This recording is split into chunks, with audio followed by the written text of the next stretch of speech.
16 months ago, the Tea Party emerged and arguably has become one of the most powerful political movements in the history of America. We get asked as Tea Party of Louisiana leadership all the time, what is the Tea Party doing? You guys, what are you doing? Well, if you want to know what we're doing, just give a call to Hunt Downer and ask him.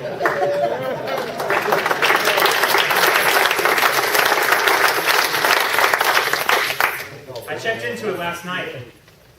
In April, Hunt Downer had a 30-point lead. The last time we did a poll right before the election, the numbers were about 45 to 45 and 10 points for the hometown favorite, Christian McGarr. On August 18th, we launched our Hunt Downer Down with Downer campaign, which was 10 days before the election. I know everyone in this room is probably familiar with the results.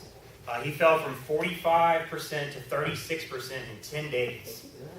So we eliminated, what's the math here, 9 points in 10 days?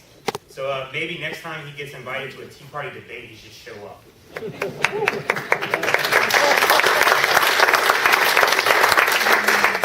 Now we're turning our attention to Down with Darden.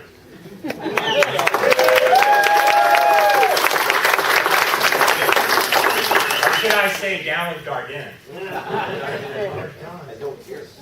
I wonder if Hunt Downer's staff will be better prepared this time to deal with the Tea Party attacks. Oh wait, I forgot to tell you that Hunt Downer and Jay Darden have the same campaign staff.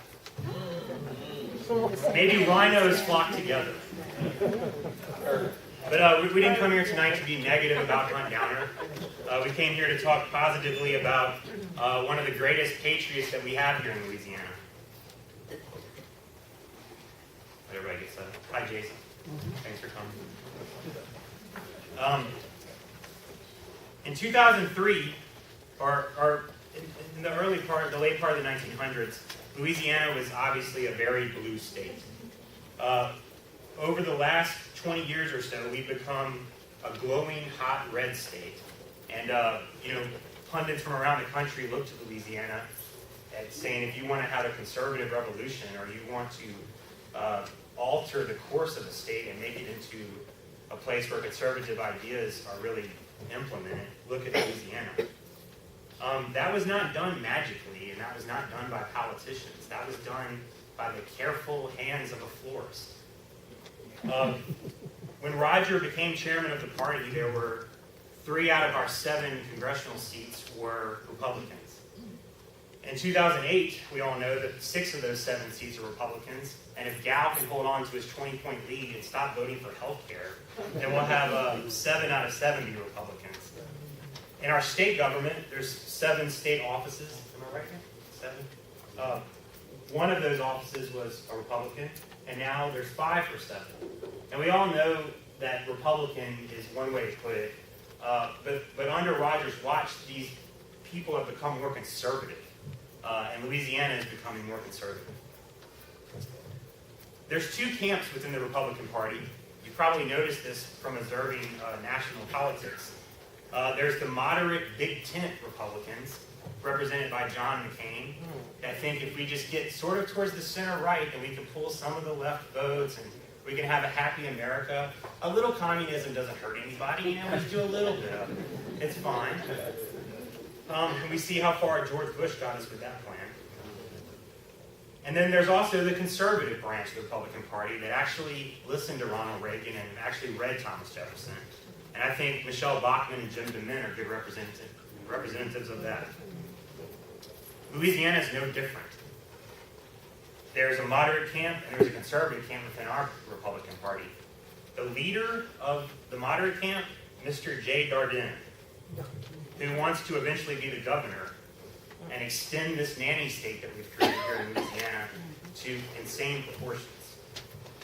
The conservatives in Louisiana are led by a florist. And he's done a hell of a job over the last 10 years. So I'd like to introduce to you guys our Tea Party candidate for Lieutenant Governor, and my friend Roger Villere.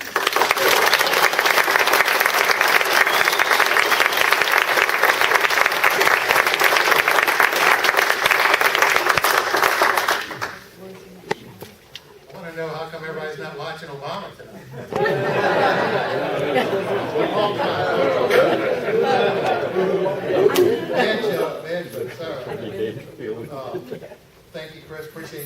introduction and really like to thank the Tea Party of Louisiana and all the people, all standing room only. That's pretty special. That's great.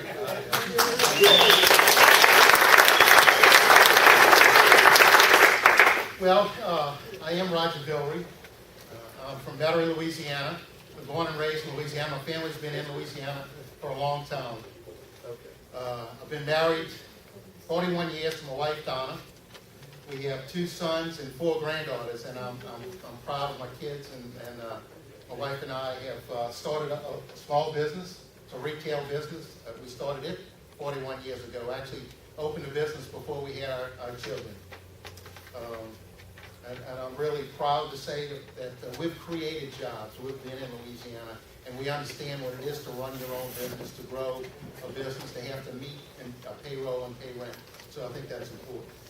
For the past 25 years, I've volunteered my time for conservative causes and conservative candidates.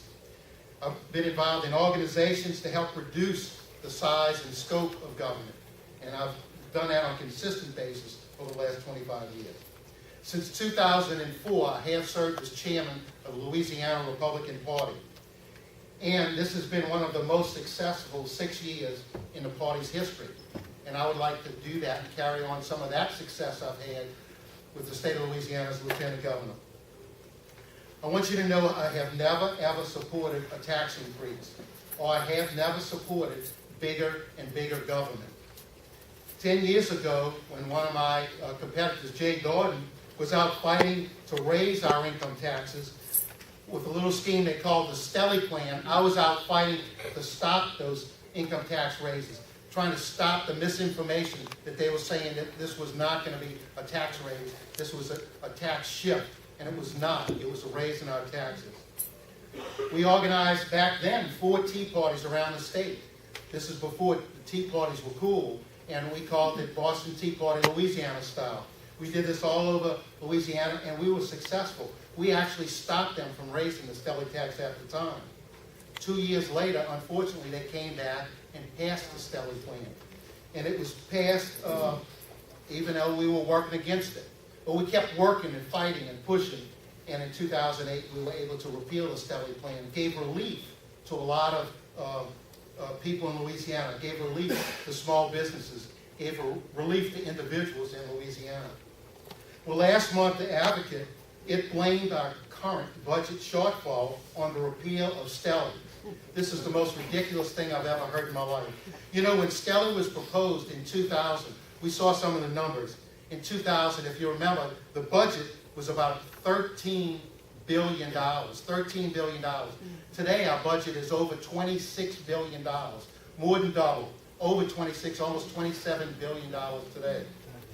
In 2008, it had actually gone up to $30 billion with a lot of the federal money that we had. But what did they do with that money? They just increased our spending. They didn't, manage it properly. And that's the thing we need to do. What caused this great growth in our state's financial crisis? What happened? What are the reasons for that? There's a couple of reasons. One thing is the state spending that occurred from 1996 through today. It just grew at almost 3 times the rate of inflation. You can't afford that. We can't grow government faster than we grow private industry, or we grow your budget. You just can't do that and live by that.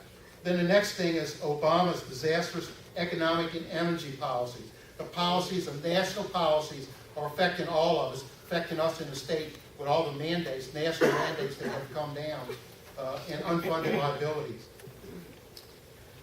Instead of this regressive income tax that we have, instead of trying to raise more taxes, instead of pushing to reduce Stelly, what I think we need to do is get rid of state income tax altogether.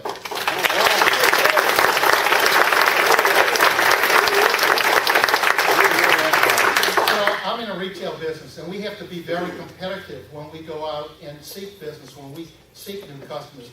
Well, in Louisiana, we need to be competitive with states around us. We have states like Texas, like Florida. They don't have income tax, and they manage great without that. They're doing well. Their economy is growing faster than ours. A lot of our friends and relatives have moved to these states.